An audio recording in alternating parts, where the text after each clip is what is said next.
Hello viewers, আসসালামু আলাইকুম। Welcome back to my channel Mukta's kitchen.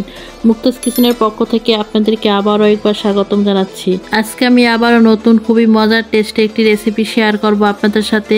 আমার আজকের রেসিপি মুসুরি ডাল দিয়ে চিংড়ি মাছের কাবাব। এটা দেখতে যতটা সুন্দর, খেতে ততটাই মজার ও ইয়ামি, আর তৈরি করাটাও ততটাই সহজ। ঘরের সামান্য কিছু উপকরণ দিয়ে এটা তৈরি করে নেওয়া যায়। তাহলে চলুন আজকে আমরা চিংড়ি মাছের কাবাবটা দেখে নিই। প্রথমে আমি একটা ফ্রাই প্যান নিয়েছি, তার মধ্যে দিয়ে দিচ্ছি 1 কাপ মুসুরি ডাল। আর আমি এই মুসুরি ডালটা আগ থেকেই ধুয়ে পরিষ্কার করে নিয়েছি। আর এই ডালটা আমি প্রায় 20 মিনিটের মতো ভিজিয়ে রেখেছিলাম, তাই এটা অনেকটা ফুলে উঠেছে। সেটা আমি এই ফ্রাই প্যানের ভিতরে দিয়ে দিচ্ছি। আর এখন আমি এই চিংড়ি মাছের কাবাবটা বানানোর জন্য এখানে 500 গ্রামের মতো চিংড়ি মাছ নিয়েছি। সেই চিংড়ি মাছটা আমি এখানে দিয়ে দিচ্ছি। আর এই চিংড়ি মাছটা আমি কেটে ধুয়ে তারপর পরিষ্কার করে নিয়েছি, সেটাও এর ভিতরে দিয়ে দিলাম। এখন এর ভিতরে দিয়ে দিচ্ছি 2টা কাঁচামরিচ, আর দিয়ে দিচ্ছি 4টা শুকনো মরিচ, দিয়ে দিচ্ছি 2টা এলাচ। এখন দিয়ে দিচ্ছি ছোট সাইজের একটি রসুনের কোয়া, আর দিয়ে দিচ্ছি সামান্য একটু আদা। এখন দিয়ে দিচ্ছি সামান্য কিছু গোটা জিরা, এখানে প্রায় হাফ চামচের মতো হবে, 4 চামচের। দিয়ে দিচ্ছি সামান্য একটু হলুদের গুঁড়া। এখন দিয়ে দেব স্বাদ মতো লবণ। এখন এগুলো সিদ্ধ হতে যতটুকু পানির দরকার হয় তা দিয়ে নেব। আমি এখানে মেজারমেন্ট কাপের 1 কাপের চেয়ে একটু বেশি পানি দিব। আর আপনারা যে পরিমাণ ডাল নেবেন সে পরিমাণে পানিটা দিয়ে নেবেন আপনাদের পরিমাণ বুঝে। এখন এগুলো সব কিছু সমান কড়াই দিয়ে একটা ঢাকনা দিয়ে ঢেকে রান্না করে নেব সব কিছু সিদ্ধ না হওয়া পর্যন্ত। আমি ঢাকনাটা তুলে ছোট সাইজের 3টা আলু দিয়ে দিচ্ছি এর ভিতরে। আমার প্রথম পর্যায়ে এই আলুটা দিতে মনে ছিল না, সেই জন্য আমি এখন এই আলুটা দিয়ে দিলাম। এখন আমি আবারও সব কিছুর সাথে আলুটা মিশিয়ে দিয়ে ঢাকনা দিয়ে ঢেকে এটা রান্না করে নেব এই সব কিছু সিদ্ধ হয়ে না আসা পর্যন্ত। আমি প্রায় 20 মিনিট পর ঢাকনাটা তুলে নিলাম, আর সবকিছু দেখেন খুব সুন্দরভাবে সিদ্ধ হয়ে গেছে। আজকে আমি এই চিংড়ি মাছের কাবাবটা বানানোর জন্য ছোট চিংড়ি মাছ নিয়েছি। আপনারা চাইলে এখানে বড় চিংড়ি মাছটাও নিতে পারেন, তবে এই কাবাবটা ছোট চিংড়ি মাছ দিয়ে বেশি ভালো হয় আমার মনে হলো, সেই জন্য আমি এই ছোট চিংড়ি মাছটাই নিয়েছি। তবে ডালটা সিদ্ধ করার সময় একদম শুকনো শুকনো করে নিতে হবে, যাতে কোনো পানি না থাকে।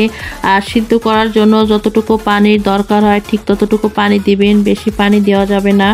আপনারা দেখতেই পাচ্ছেন আমি এটা কতটা শুকনো শুকনো করে নিয়েছি। এখন এটা আমি চুলা থেকে উঠিয়ে ঠান্ডা করে নিব, তারপর ব্যালেন্ড করে নিব। আর আপনারা যদি ব্যালেন্ড করতে না চান তাহলে এটা শিলপাটাতেও করে নিতে পারেন। আমি সবটুকু ব্যালেন্ড করে নিয়েছি। এখন এর মধ্যে আমি দিয়ে দিচ্ছি 1 কাপ পেঁয়াজ, তবে পেঁয়াজটা আপনারা কমিয়ে বাড়িয়ে আপনাদের পছন্দ মতো দিতে পারেন। এখন দিয়ে দিচ্ছি প্রায় 10টার মতো কাঁচামরিচ এভাবে কুচি করে কেটে, তবে ঝালটা আপনারা আপনাদের পরিমাণ মতো দিয়ে নেবেন। আমি যে পরিমাণে ঝাল খাবো সেই পরিমাণে আমি এই কাঁচামরিচটা দিয়ে দিয়েছি। আর এখন দিয়ে দিচ্ছি এর ভিতরে আমি কিছু ধনিয়া পাতা কুচি। এখন দিয়ে দিচ্ছি স্বাদ মতো লবণ, আর এ পর্যায়ে লবণটা একটু বুঝে দিতে হবে, কারণ চিংড়ি মাছের ডালটা যখন সিদ্ধ করেছি তখন লবণ দিয়েছিলাম। এখন দিয়ে দিচ্ছি সামান্য একটু গরম মশলার গুঁড়ো। এখন সব কিছু ভালো করে মেখে নিব হাত দিয়ে।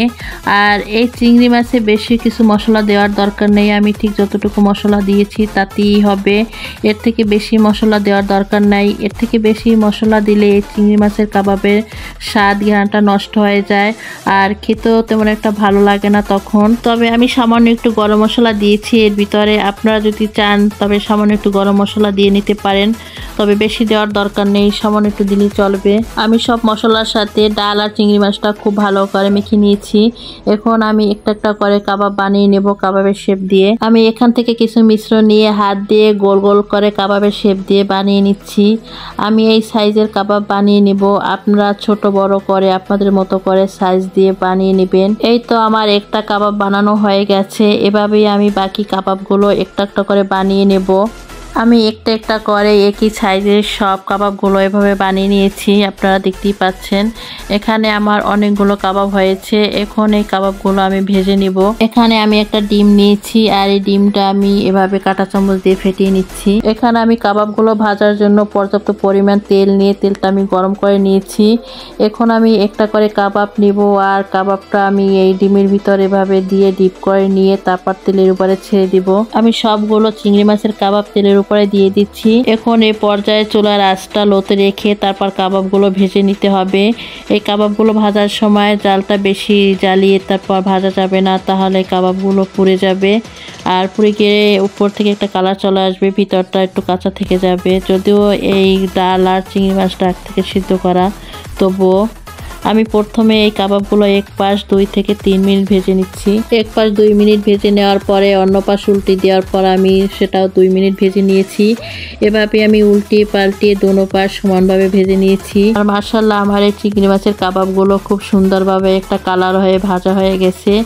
আর কাবাবগুলো খুব সুন্দরভাবে ফুলেছে, এটা দেখতে খুব একটা লোভনীয় হয়েছে। আমি এখন একটা একটা করে সব কাবাবগুলো তেল থেকে তুলে নিচ্ছি। আর বাকি যে কাবাবগুলো আছে তাও আমি একইভাবে ভেজে নিব। খুবই সহজভাবে হয়ে গেল ঘরোয়া কিছু উপকরণ দিয়ে আমার অপূর্ব স্বাদের চিংড়ি মাছের কাবাব। অল্প কিছু চিংড়ি মাছ দিয়ে তৈরি করে নেওয়া যায় এমন টেস্টি ও সুস্বাদু চিংড়ি মাছের কাবাব। আপনারাও আমার এই রেসিপিটি ফলো করে বাড়িতে একবার হলেও ট্রাই করে দেখবেন এটা কতটা মজার ও স্বাদের হয়ে থাকে। আর একবার বানিয়ে খেলে এটা বাড়িতে বারবার বানিয়ে খেতে মন চাবে। আশা করছি বন্ধুরা আমার আজকের এই চিংড়ি মাছের কাবাবের রেসিপিটা আপনাদের কাছে অবশ্যই ভালো লেগেছে। যদি ভালো লেগে থাকে তাহলে অবশ্যই একটি লাইক কমেন্ট শেয়ার করে দিবেন।